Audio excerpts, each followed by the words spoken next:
Apelo ao amor. Mensagem do coração de Jesus ao mundo e sua mensageira Josefa Menendez, religiosa coadjutora da Sociedade do Sagrado Coração de Jesus. Que venham todos. Eu os espero como um pai com os braços abertos para dar-lhes a paz e a verdadeira felicidade. Introdução. Em 29 de dezembro de 1923, morria santamente aos 33 anos no convento dos Feulantes, em Poitiers, a irmã Josefa Menendez, humilde irmã coadjutora da Sociedade do Sagrado Coração, tendo vivido muito obscuramente apenas 4 anos na vida religiosa. Era dessas cujo nome o mundo continuaria a ignorar e cuja lembrança, mesmo entre suas irmãs de hábito, deveria apagar-se rapidamente. E eis ao contrário, que 20 anos apenas depois de sua morte, o mundo inteiro dela se ocupa.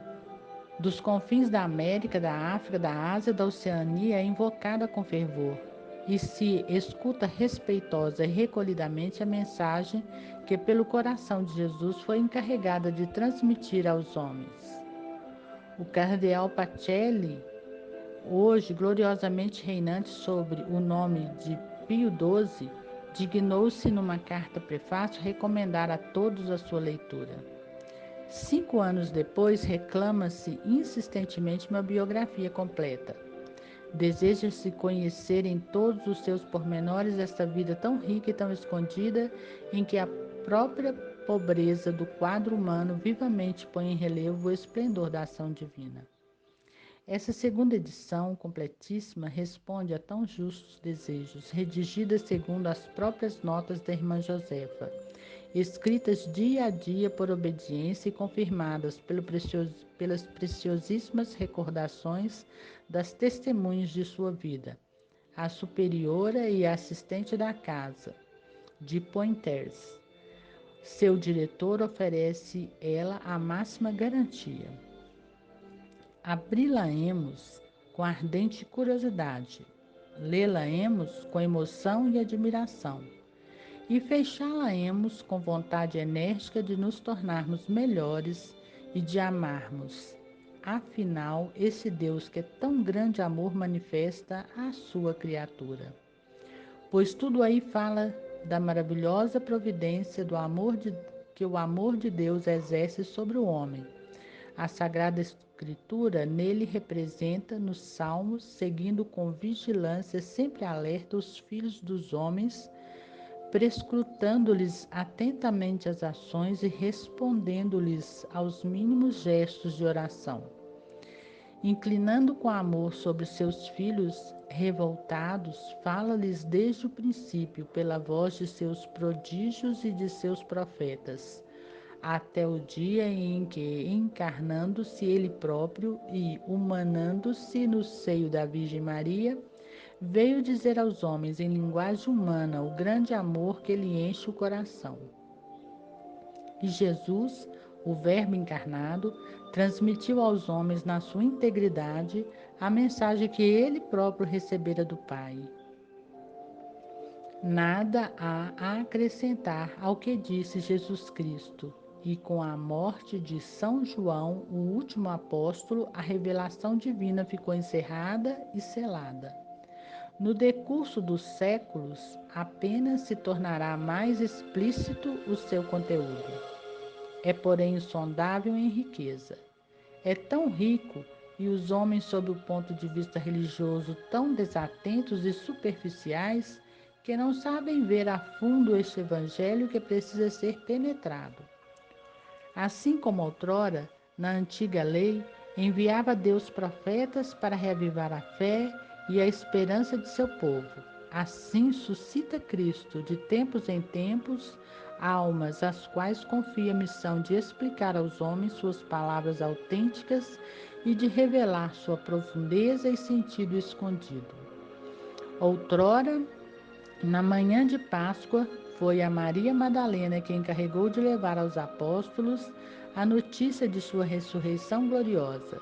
E desde então, no decorrer dos tempos, é também muitas vezes através de humildes e pobres mulheres que há de transmitir ao mundo as suas mais importantes vontades. Para não citar senão as principais por meio de Santa Juliana de Monte Cornilion, instituiu na igreja a festa do Corpo de Deus e renovou a devoção ao Santíssimo Sacramento. Por meio de Santa Margarida Maria, deu incremento à devoção ao Sagrado Coração, que tomou sentido novo e novo alcance. Por meio de Santa Teresinha do Menino Jesus, repetiu ao mundo que parecia tê-lo esquecido, o mérito e o valor do estado de infância espiritual. Assim agiu com a irmã Josefa. As três primeiras receberam da igreja com a canonização como que o reconhecimento oficial de sua missão. A irmã Josefa ainda não teve essa honra, mas antes de lhe ser irmã na glória, já lhe é certamente irmã na graça, pois aprove a Deus acreditar seu testemunho. O Criador que trata suas criaturas humanas com soberano respeito deve pôr seu selo sobre aqueles que envia. É preciso que os possamos reconhecer como arautos do Senhor. Seus caminhos não são os nossos caminhos, nem os seus pensamentos os nossos pensamentos. Para melhor mostrar que tudo vem dele, somente escolhe instrumentos débeis, que humanamente parecem inaptos à obra projetada. Faz brilhar sua força na fraqueza deles. Não buscou de São Paulo para estabelecer a sua igreja nem os sábios nem os grandes do mundo. Poder-se-ia atribuir a seu talento ou ao seu prestígio a rápida difusão do cristianismo. Escolheu ignorantes, pobres, do meio do povo rude, e tornou-os vasos de eleição.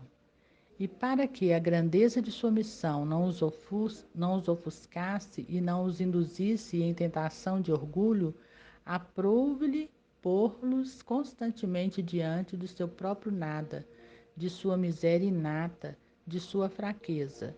Somente nas almas verdadeiramente humildes os dons de Deus estão em segurança.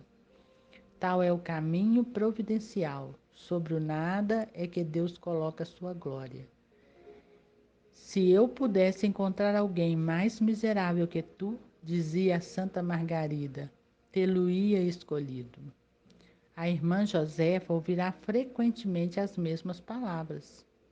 Se eu pudesse encontrar criatura mais miserável, sobre ela teria fitado o olhar do meu amor e por ela manifestaria os desejos do meu coração. Mas como não encontrei, foste tu escolhida.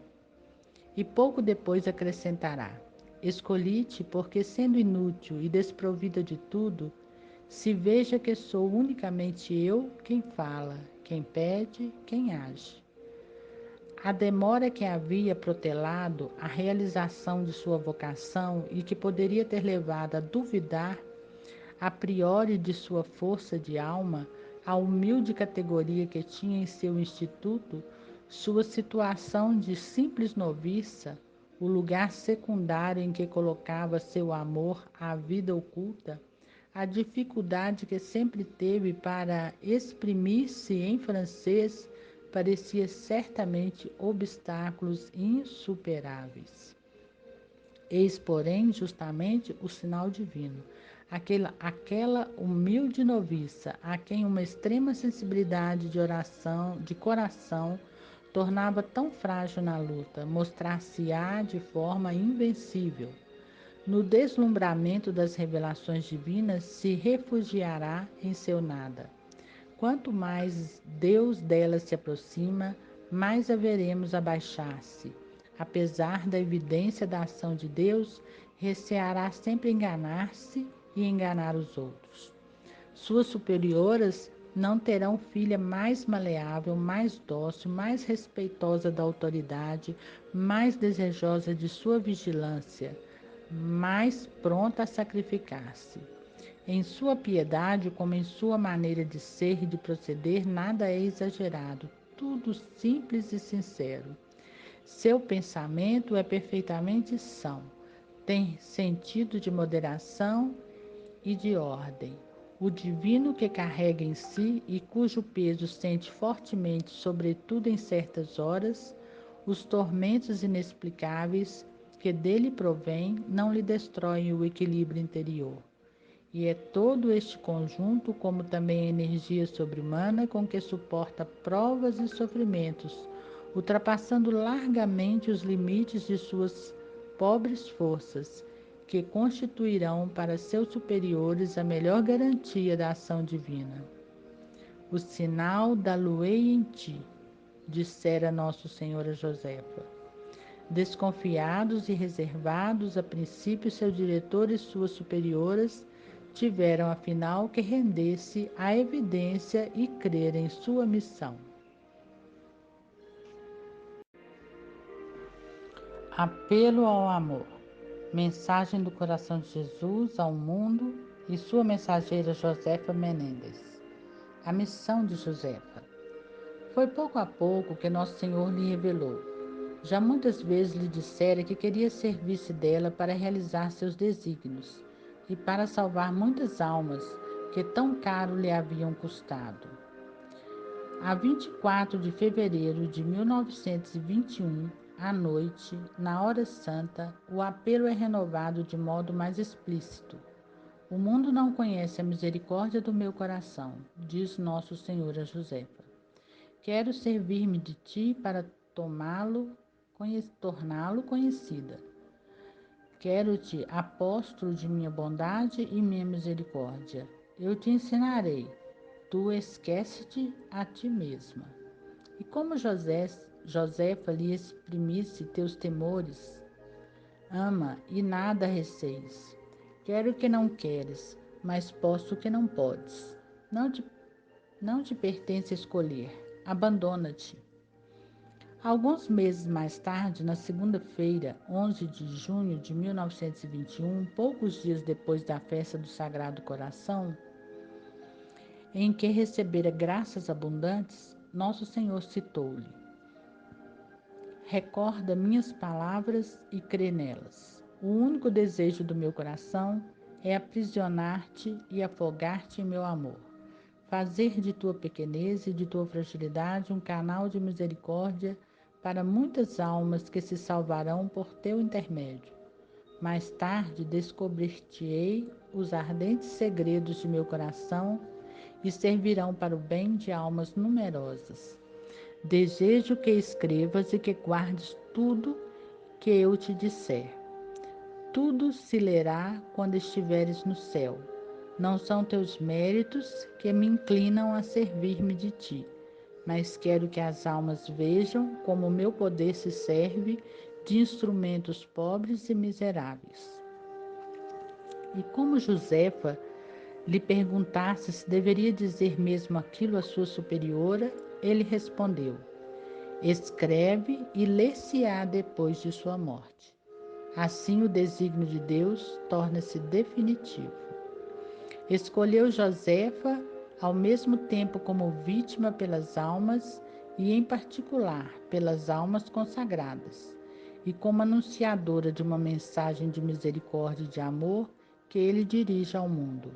É dupla sua missão, deve ser vítima e mensageira. Essas duas missões estão em estreita relação uma com a outra.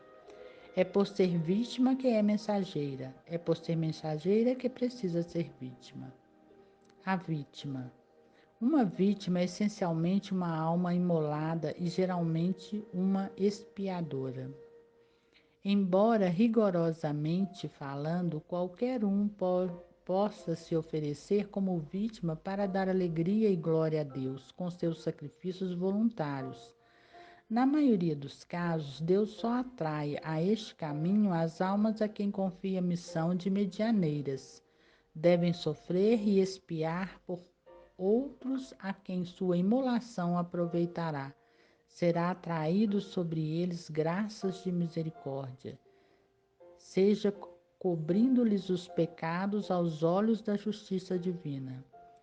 Daí infere que ninguém se possa meter por si mesmo em tal missão. Para se interpor entre Deus e as criaturas é necessário o beneplácito divino. Que valor teria a intercessão de alguém que Deus recusasse escutar? Já no Antigo Testamento, não se podia oferecer a Deus vítimas quaisquer? Para quem aceitas pelo Altíssimo, devia ser de tal ou tal espécie claramente designada. Deviam ser imaculadas e estar na força da primeira idade. Deviam, sobretudo, ser oferecidas por um sacerdote segundo o rito prescrito. E estes mesmos ritos, rigorosamente exigidos e observados, significavam sentimentos que deviam minar tanto o sacerdote que o imola, quanto aquele que se dava à vítima. Em o Novo Testamento, tendo o nosso sacrifício substituído os antigos, Jesus Cristo é a vítima, a única vítima. O seu sacrifício tem valor, não mais somente representativo, mas real e infinito. Se, pois, nosso Senhor quer associar a si outras vítimas, elas deverão para sempre entrar no seu sacrifício, fazer uma só coisa com ele, participar dos seus sentimentos, e por conseguinte só poderão ser pessoas humanas dotadas de inteligência e vontade. Essas pessoas escolhe-as ele próprio, e por serem livres, pede-lhes sua aceitação voluntária. Dando-las, elas se põem à sua mercê, e ele então delas usa de modo soberano. Assimilada a Cristo e transformada nele, a alma vítima exprime diante do Pai Celeste os sentimentos de Jesus Cristo e diante de Cristo os sentimentos que deveriam ter os homens que ela representa. Mantém-se em estado de humilhação, de penitência, de expiação.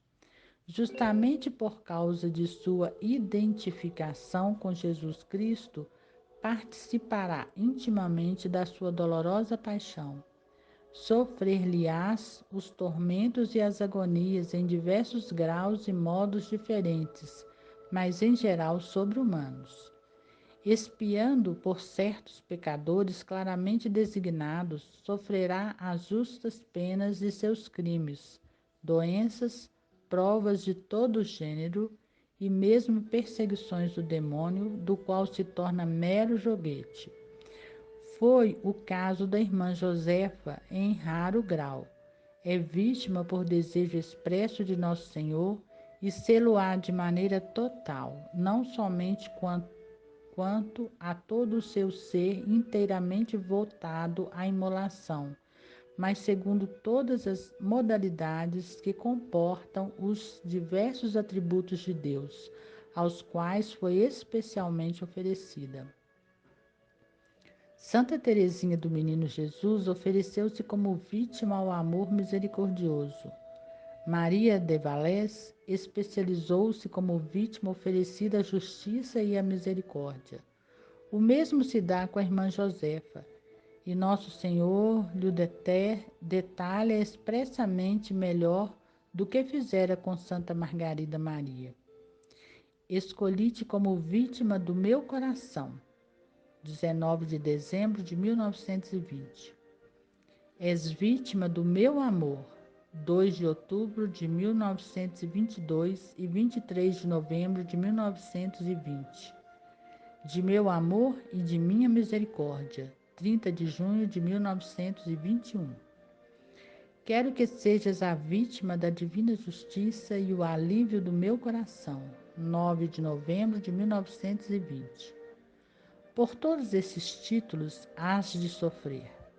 Sofres em tua alma e em teu corpo, porque és vítima de minha alma e de meu corpo. Como não sofrerias em teu coração se te escolhi como vítima do meu coração? 9 de dezembro de 1920. Como vítima do coração de Jesus, ela sofre para consolar aquele coração ferido pela ingratidão dos homens. Como vítima de amor e misericórdia, ela sofre para que o amor misericordioso de Jesus possa inundar de graças os pecadores tão amados por ele. como vítima da justiça divina, carrega o peso das renovações divinas e expia por tantas almas criminosas que lhe deverão a salvação. Sua missão a requer em estado de perpétua imolação. Nosso Senhor não lhe esconde. Ama, sofre, obedece, diz ele. Assim podereis realizar em ti os meus desígnios. 9 de janeiro de 1921. A 12 de junho de 1923, confirma todo o seu plano sobre ela. Quanto a ti, viverás na mais completa obscuridade, mas por seres vítima por mim escolhida, sofrerás e, obstinada no sofrimento, morrerás. Não procures repouso nem alívio, não os acharás, pois eu assim determinei. Meu amor te sustentará, nunca hei de te faltar. Para fazê-la sofrer assim, entretanto, nosso Senhor lhe pedia prévio consentimento soberano, embora inclinasse diante do livre-arbítrio que deixou a sua criatura. Queres? Pergunta Josefa. E como ela hesita receosa, nosso Senhor se vai, deixando-a desolada com sua partida. A Virgem Santíssima vem dizer-lhe: não esqueça que teu amor é livre. 3 de março de 1922. Muitas vezes ainda Josefa se furtará. Jesus então se retira e será preciso chamá-lo repetidamente para que ele venha dar, afinal, o que havia apenas proposto. Na maioria das vezes ela aceita. E com que generosidade! Oferecei-me a seu serviço, dirá ela, para que disponha de mim como quiseres. Deus sabe então que pode operar à vontade e repete: sou teu Deus, tu me pertences, tu te entregues, de agora em diante nada mais me poderás recusar. 23 de julho de 1921. Se não te entregares à minha vontade, que queres que eu te faça? 21 de abril de 1922. Ela se entrega. Como mestre, será vítima voluntariamente oferecida. Oblatus est quia ipse volunti, como ela também será a vítima pura. Não se pode expiar pelos outros quando se tem de expiar por si mesma. E Deus, desde o nascimento de Josefa, cercou-a de pureza. Não se vê na sua vida falta alguma realmente consentida. Suas maiores infidelidades, segundo sua própria declaração, foram demoras em responder aos apelos da graça, hesitações diante da missão que a desconcertava. Nada, portanto, que pudesse manchar, por pouco que fosse, seu coração e sua alma.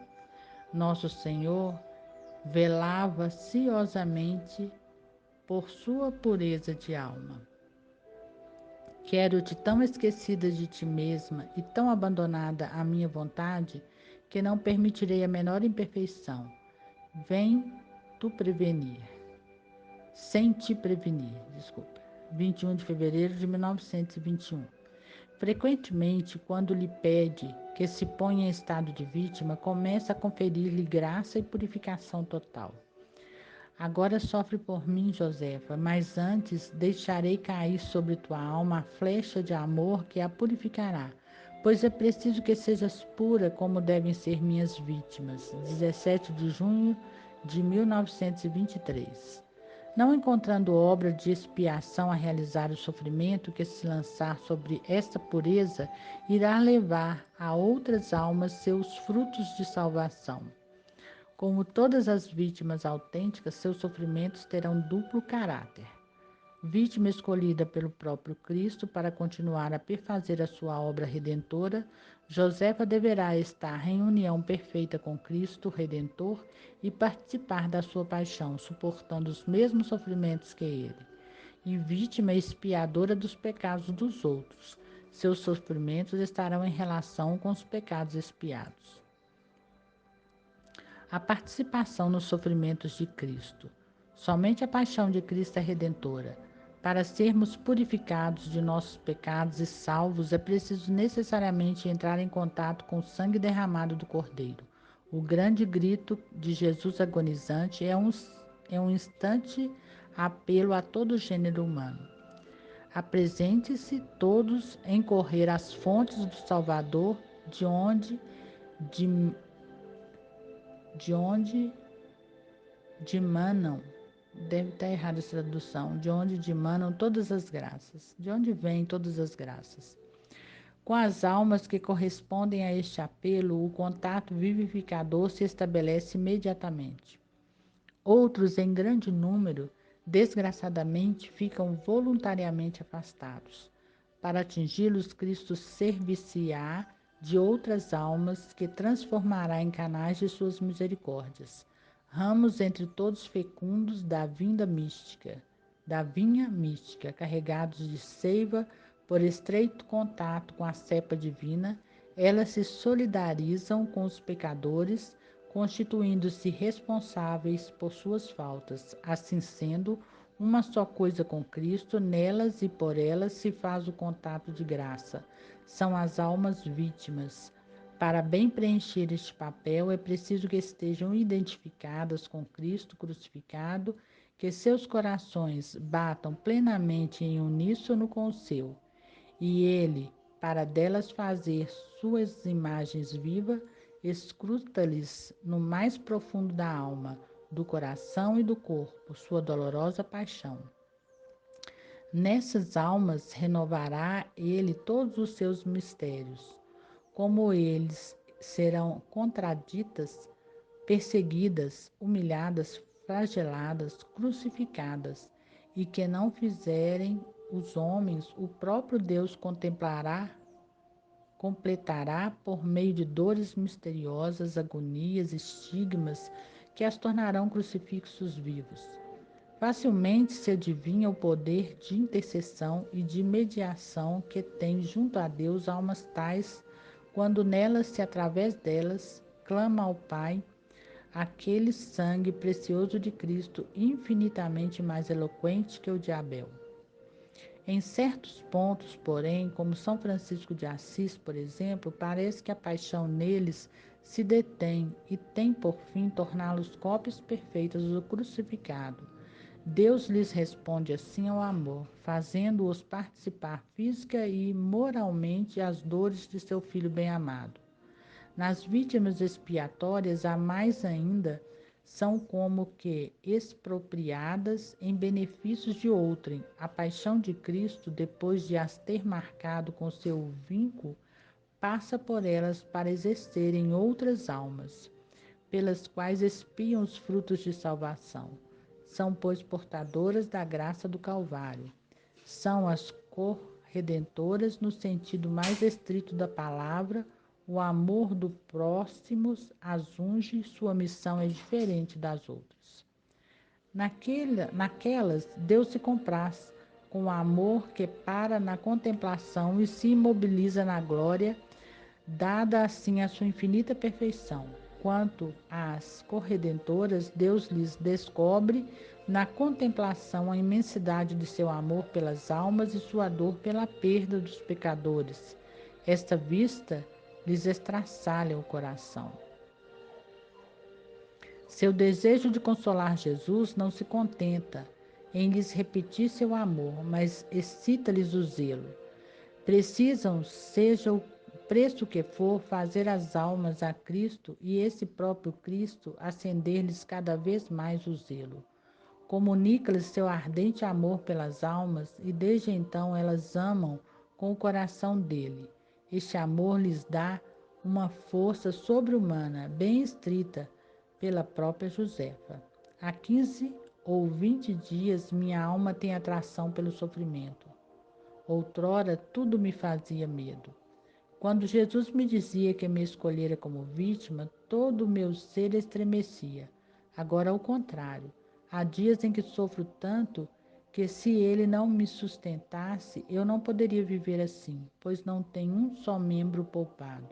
Apesar disso, minha alma quereria suportar ainda mais por ele, embora não sem resistência da parte sensível. Quando começo a sentir dores, tremo e recuo instintivamente, mas na vontade há uma força que aceita, que quer, que deseja sofrer ainda mais, do modo que, Se nesse mesmo momento me oferecessem escolher, eu iria para o céu ou continuar a sofrer, preferia 1000 vezes ficar assim para consolar seu coração, embora me consuma no desejo de ir a ele. Compreendo que foi Jesus que fez essa transformação. 30 de junho de 1931. Josefa tem razão. Aquela força não vem dela, mas de Jesus, ou melhor, é a própria força de Jesus que vem a ela, assim como ele lhe comunica seus sentimentos, seus desejos, seus sofrimentos. Já que estás prontas para sofrer, diz, soframos juntos. 19 de dezembro de 1920, e dá-lhe uma cruz. Jesus veio com a cruz ao ombro e pô-la sobre ela. 18 de julho de 1920. Venho trazer-te minha cruz, pois quero descarregar-me sobre ti. 26 de julho de 1921. Quero que sejas meu sirineu, ajudar-me-ás a carregar a cruz. 23 de fevereiro de 1922. Que minha cruz seja tua cruz. 30 de março de 1923.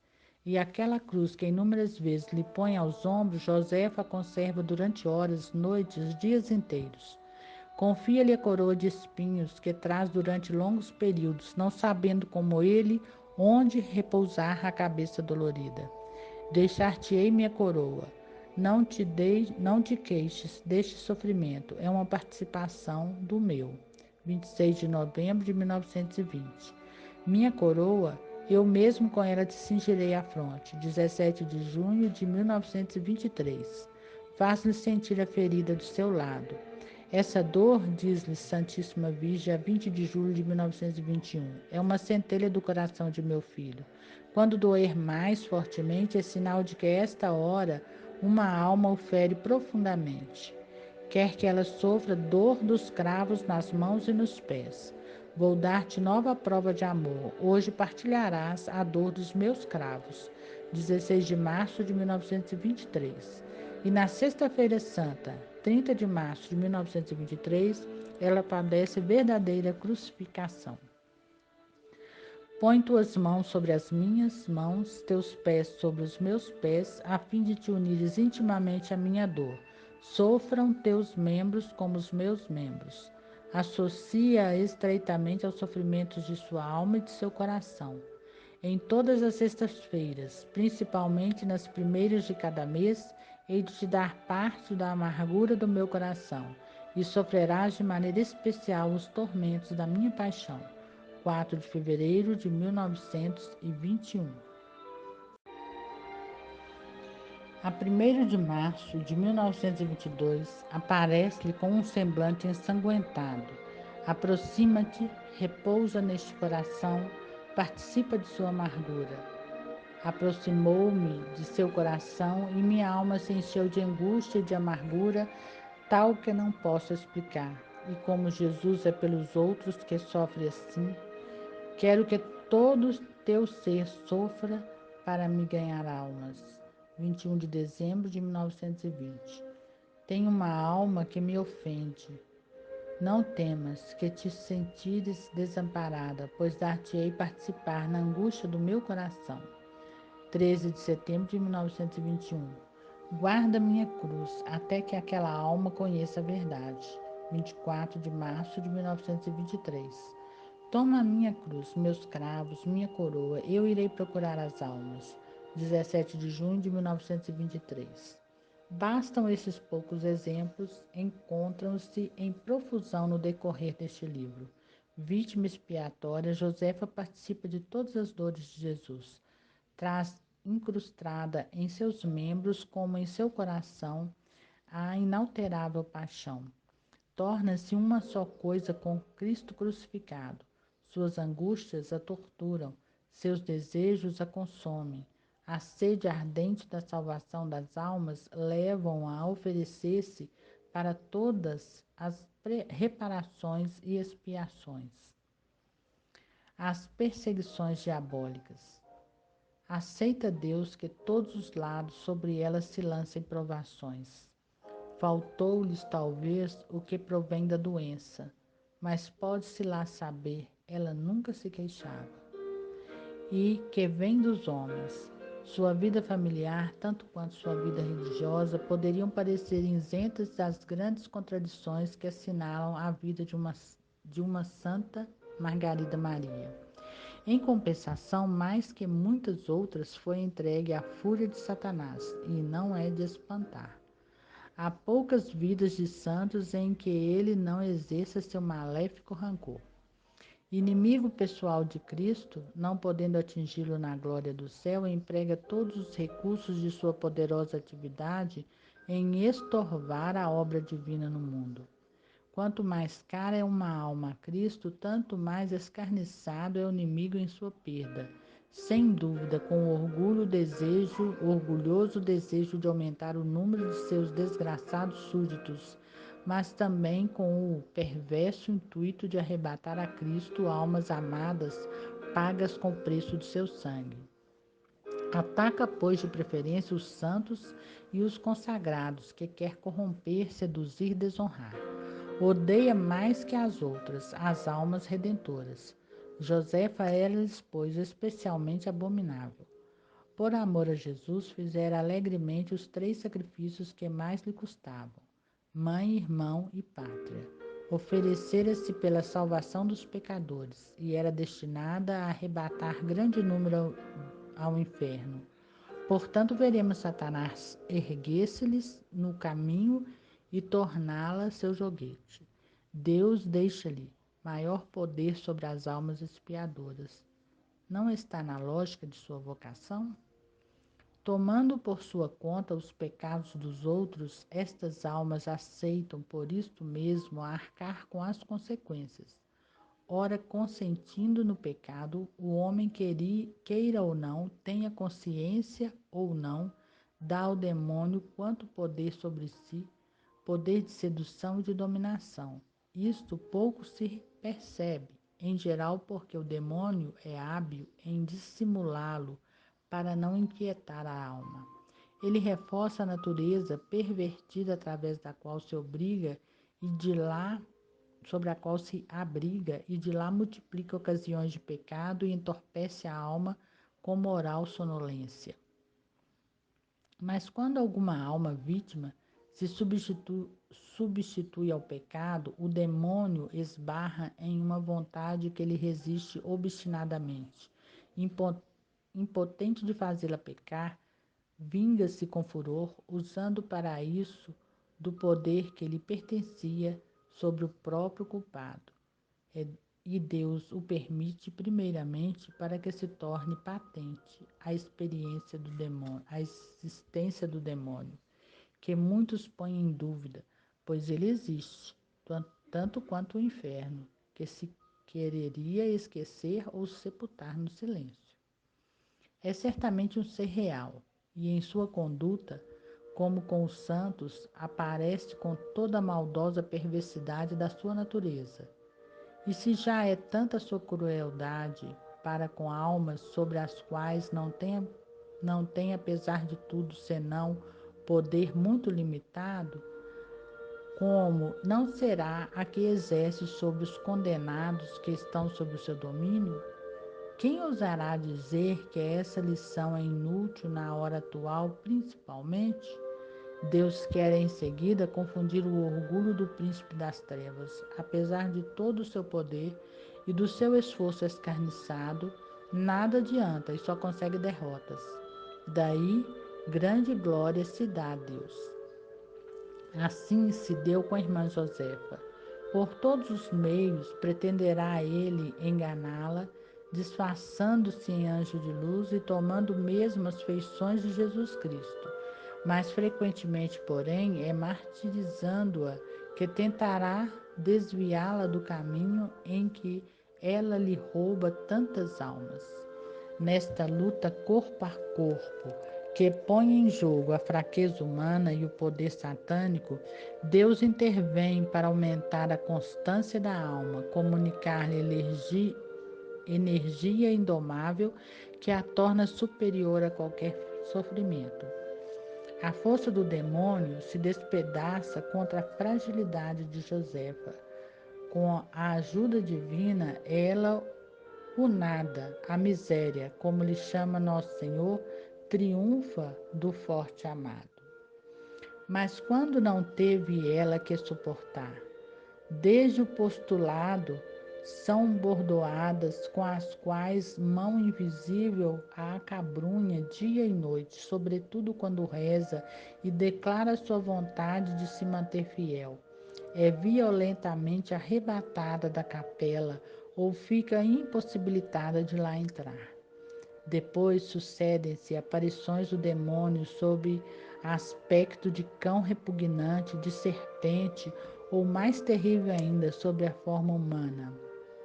Em breve, multiplicam-se os raptos, apesar da vigilância ativa das superioras. Elas lhes desaparece dos olhos subitamente e só é encontrada longas horas depois, atirada num sótão, sob um móvel ou em algum lugar solitário. É queimada em presença delas. E sem que o demônio lhe seja visível, vem arder as roupas de Josefa e em seu corpo profundos sinais de queimadura. Pensamentos de desespero, de blasfêmias, odiosas tentações que duram noites e dias, durante as quais Deus se esconde e ela não sabe mais onde está, vendo-se a mercê do ente perverso por excelência. Enfim, fato assaz raro na vida dos santos. Deus permite que o demônio a faça descer viva ao inferno. Aí passa longas horas, às vezes uma noite inteira, em angústias inexprimíveis. Desce mais de 100 vezes aquele abismo e sempre lhe parece lá estar mergulhada pela primeira vez e ter ficado séculos. Exceto o ódio de Deus sofre tantas as torturas e a menor delas não é ouvir as confissões estéreis dos condenados, seus gritos de rancor, de dor e desespero. Quando volta extenuada, magoada, todo o sofrimento lhe parece pequeno para salvar as almas. E quando retoma contato com a vida, seu coração não se contém mais, verificando que ainda pode amar. É o seu grande amor que a sustenta. Às vezes, porém, a provação lhe pesa dolorosamente a natureza, como Jesus no Getsemane. Tem suas horas de abatimento e angústia. Testemunha da perdição de inúmeras almas. Pergunta a si mesma: para que servirão tantas descidas ao inferno e tão horríveis sofrimentos? Mas depressa reage à sua coragem e não fraqueja. A Santíssima Virgem vem ajudá-la. Enquanto sofre, o poder do demônio é menos forte sobre aquela alma. 22 de julho de 1921. Sofres para repousá-lo, não basta isso para te dar coragem? 12 de julho de 1921. E Nosso Senhor lhe descobre os tesouros da reparação e de expiação escondidos sob aquela prova. 6 de outubro e 5 de novembro de 1922. Ao mesmo tempo, permite Deus que o inferno ela assista às explosões de raiva quando escapam ao demônio almas que ele já queria possuir, exatamente aquelas por quem Josefa espiava. Estes dois pensamentos, de um lado que ela consola e repousa, Nosso Senhor de outro que lhe ganha almas, excitam-lhe a coragem. Embora tenha do demônio pavor instintivo, pois conhece bastante e pela própria experiência a sua maldade e seu poder, nunca esse medo consegue desviá-la do menor dever a cumprir. Em certa época, raptava-a quase diariamente, quando ela se dirigia a seu ofício. Josefa o prevê, treme, mas nunca recua diante dessa perspectiva. E o dia seguinte a encontra decidida, com a mesma coragem de não ceder ao medo. Entretanto, através dessa heróica fidelidade, o mais admirável é que Josefa, sob a impressão de seus receios e às vezes de suas repugnâncias, se julga sinceramente criatura ingrata e infiel e crê sempre nada ter feito por Deus. Depois de noites de indizíveis tormentos, exaustas, mas valente, pega desde a aurora seu trabalho ordinário, sem querer ser dispensada de ponto algum da vida comum. É certamente o fogo do coração de Jesus que a queima, pois tudo o que sofreu no inferno, tudo o que lhe foi dado como participação das dores de Cristo, longe de abatê-la ou desanimá-la, só faz atiçar e aumentar o seu ardor para sofrer. Como outrora Santa Margarida Maria, ela se imola por almas religiosas, sacerdotes, pecadores de toda espécie. Dócil ao bel prazer daquele a quem se entrega, só quer consolá-lo e se oferece a todos os martírios que ele ganha para lhe ganhar almas. Na maioria das vezes desconhecidas, mas que através dele tanto ama. Era preciso, dizíamos no começo, que fosse ela vítima para ser mensageira. Não terá com efeito todos os títulos para ser escutada pelos homens, aquela que tanto sofreu por eles?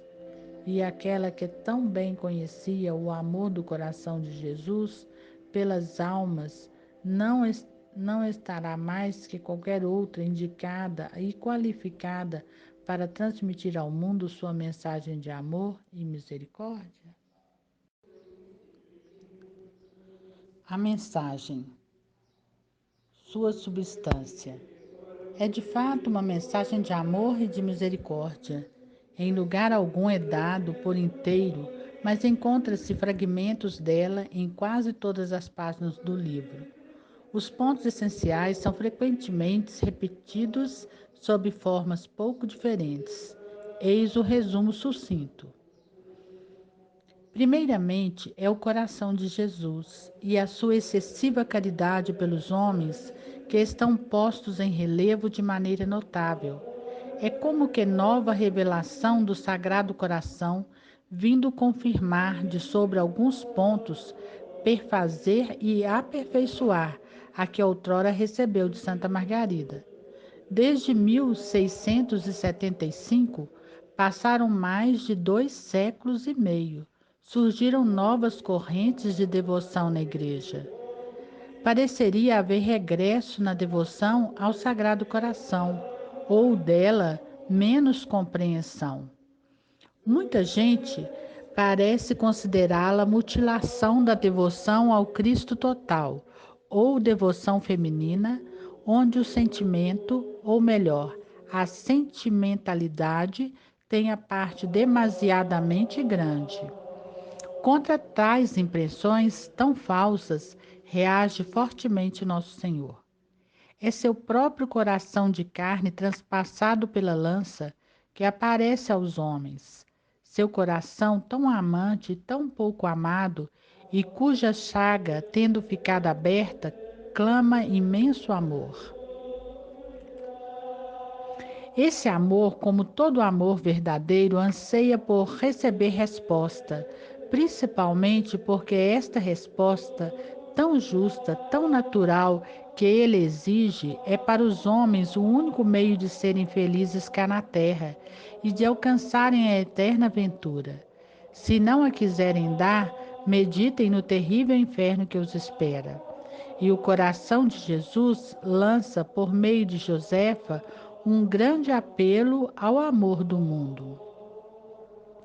Para melhor atrair os homens, o Sagrado Coração, por meio dela, lhes manifesta e é o que constitui a novidade e a força da mensagem, sua infinita misericórdia. Ama-os a todos individualmente, a todos, tais como são, mesmo os mais miseráveis, principalmente os mais pecadores. O que lhes pede não são nem suas qualidades nem suas virtudes, mas suas misérias e seus pecados. Longe de serem obstáculo, as misérias e as faltas são encorajamento aos que deles se aproximem. É este o presente que Deus espera de seus caros pecadores. com a única condição de que se arrependam verdadeiramente e estejam prontos a se converterem por seu amor. Seu coração espera, com todas as impaciências do amor, a volta dos pobres desgarrados. Promete-lhes perdão total. Não é o pecado que mais fere meu coração, diz.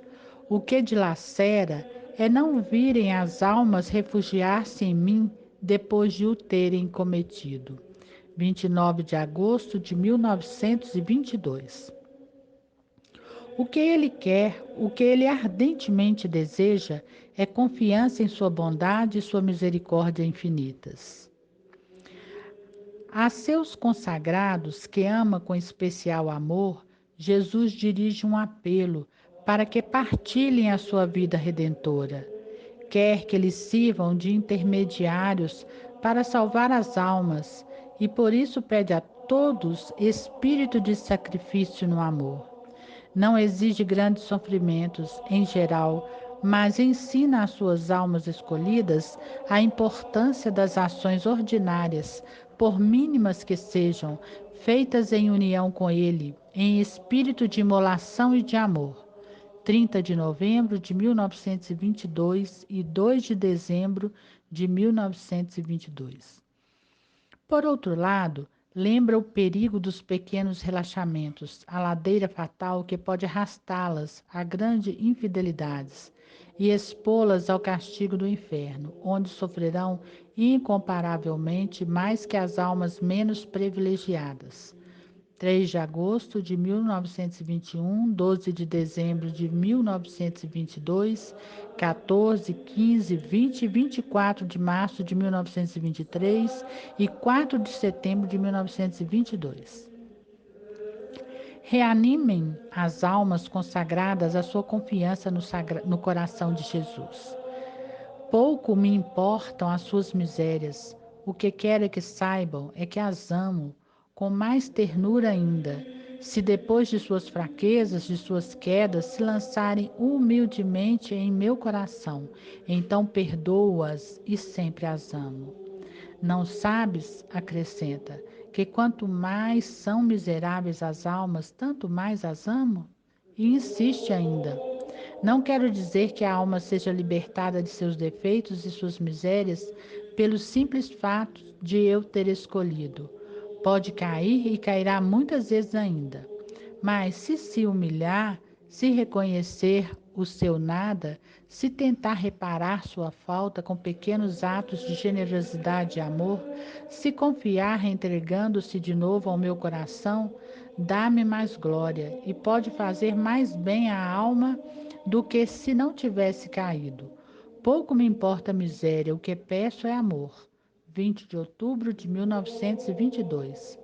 O coração de Jesus quer dos seus é, pois, humildade, confiança e amor.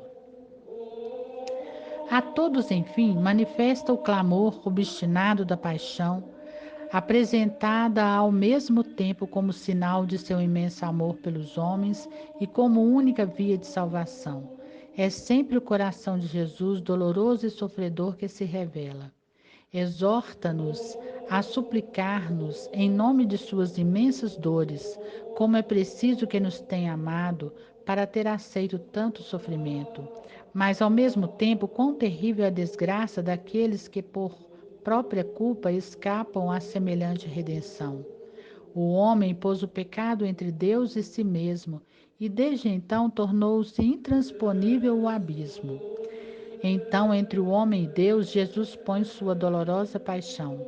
Para vir a nós, passa por cima de nosso pecado, cobre-o com seu sangue. O caminho para Deus está de novo aberto, mas é preciso atravessar a paixão para recuperar contato com Ele. Impossível é salvar-se sem fazer entrar em si, de qualquer modo, a paixão de Jesus Cristo. O dilema é claro: paixão ou inferno? A missão e o papel dos consagrados é entrar plenamente na paixão, dar-lhes entrada em si com seus sacrifícios pessoais, comunicar sua virtude às almas pelas quais rezam e se imolam. sua oportunidade. Essa mensagem tão insistente aparece com atualidade empolgante. Multiplica-se o pecado por todos os lados de maneira assustadora. O orgulho do homem que tenta passar sem Deus pretende transformar a terra em paraíso. Não consegue, senão porém torná-la vestíbulo do inferno, onde reinam imoralidades e impiedade, onde todas as más paixões têm circulação livre, onde se desencadeiam as mais tremendas guerras e onde a imensa maioria dos homens sofre pobreza e servidão, sem o conforto que só a fé pode proporcionar. O coração de Deus se inclina sobre seus filhos na miséria, indica-lhes o caminho da felicidade, da paz, da salvação. Essa mensagem não é apenas transmitida aos homens, é vivida. Jesus Cristo nos instrui, não somente pelo que diz a Josefa, mas pelo que opera nela. Fatos comovem mais que palavras. Queremos conhecer o amor de Deus pelas almas? Leamos as páginas onde ela nota as palpitações ouvidas do coração de Jesus. Cada uma dessas palpitações, diz ele, é uma alma que chamo. 26 de outubro de 1920. Poderemos duvidar da realidade deste amor quando vemos queimar com a sua chama o coração de Josefa e torná-la tão intrépida e valente em sofrer para salvar almas do inferno? Inexpressível martírio nos diz, como quem experimentou que seu pobre amor nada é ao lado de Jesus, seu sofrimento apenas sombra, comparado ao da paixão. 28 de outubro de 1920. Poderemos duvidar da bondade deste amor quando se descobre na vida de Josefa a mágoa imensa do coração de Jesus diante da perda das almas de sua alegria na conversão dos pecadores? 25 de agosto de 1920, 26 de dezembro de 1930, 3 e 4 de agosto de 1921, 29 de julho de 1921, 3, 12 e 25 de dezembro de 1922. Ajuda-me, dizia, ajuda-me a descobrir meu coração aos homens. Eis que lhes venho dizer que em vão buscarão felicidade fora de mim. Não a encontrarão. Sofre e ama, pois temos almas a conquistar. 13 de junho de 1923. No seu amor tão verdadeiro pelas almas, como não reconhecer o grande amor do coração divino que unicamente o poderia ter inspirado? Igualmente manifesta ele sua misericórdia infinita através da própria vida de Josefa. Amar-te-ei, diz a 18 de julho de 1923, festa do coração de Jesus. E as almas conhecerão meu amor, pelo amor que te tenho. Perdoar-te-ei, e as almas conhecerão minha misericórdia, pelo perdão com que te envolverei. Chegava um dia a dizer, é loucura que tenho pelas almas. Em 27 de setembro de 1922. Surpreende-nos esta palavra, mas não tem ela seu equivalente na inefável Escritura Sagrada? Se a mãe pode esquecer seu filho, eu jamais o esquecerei, e eis que teu nome está escrito na minha mão. Isaías 45, 15 e 16. Teus pecados onde estão?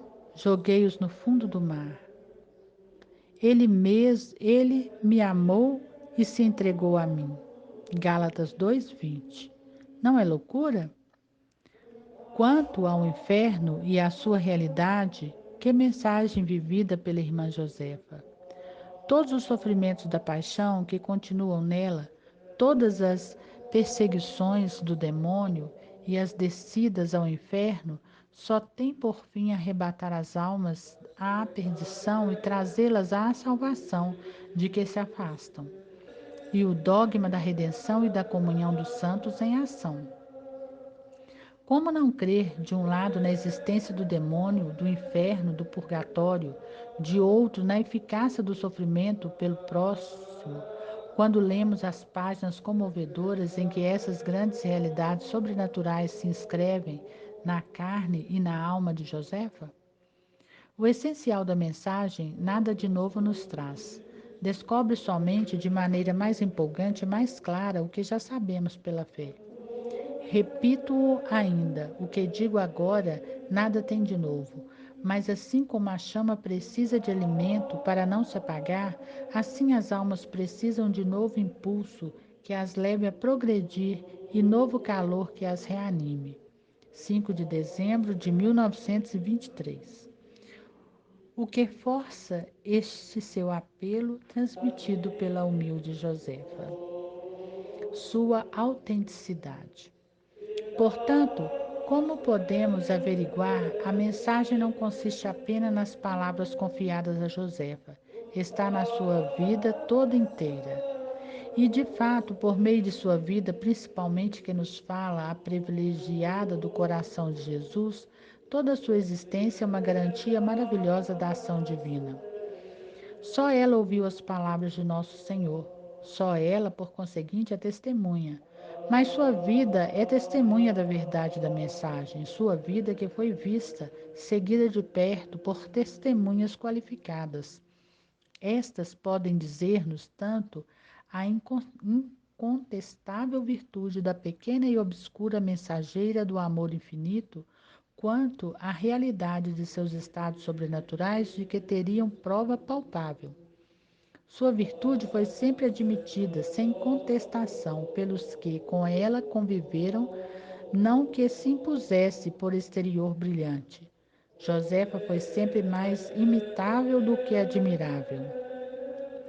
Mas porque sua influência penetrava sem que suspeitasse em torno de si. Nunca procurava conveniências pessoais, procurava exata mortificação em todas as coisas, obediência sem reserva, suave paciência, frutos da humildade sincera. Serás um eco de minha voz, 10 de dezembro de 1922, dissera Nosso Senhor, e tudo nela, como efeito, tem ressonância divina. Essa virtude tão simples exige convicção na verdadeira e profunda ação de Deus em sua alma. Por si só já bastaria para autenticar como proveniente de Deus seus estados sobrenaturais. Suas superioras e o seu diretor, entretanto, ficaram por certo tempo voluntariamente hesitantes e duvidosos. Devemos-lhes gratidão por essa reserva tão sábia, pois essa desconfiança instintiva que exige provas, cândida e leal como era, jamais poderia ela querer enganá-los, mas perguntar-se não se estaria ela própria iludida por sua imaginação e seu coração? Tal fato é frequente, mesmo em almas sinceramente piedosas, mas muito bom sinal. Josefa vivia neste perpétuo temor, pronta, se os seus superiores mandassem, a considerar como ilusão tudo o que experimentava, e nada é mais característico que o fato seguinte. Em Roma, aonde fora levar a reverendíssima Madre Geral, de parte de Nosso Senhor, uma mensagem que dizia respeito à sociedade do Sagrado Coração, subitamente, sob mentirosa sugestão do demônio, crer ser alvo de algum sonho e não ter em realidade missão alguma de Deus. Sem hesitar nem considerar o mal que faria à sua própria reputação no espírito das superioras, contou-lhes a sua angústia, sua persuasão de estar enganada, e pede-lhes que nada creiam de tudo que lhes havia dito.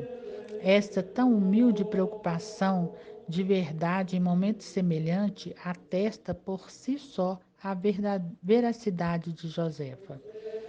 Somente uma alma heroicamente humilde e esquecida de si poderia agir deste modo.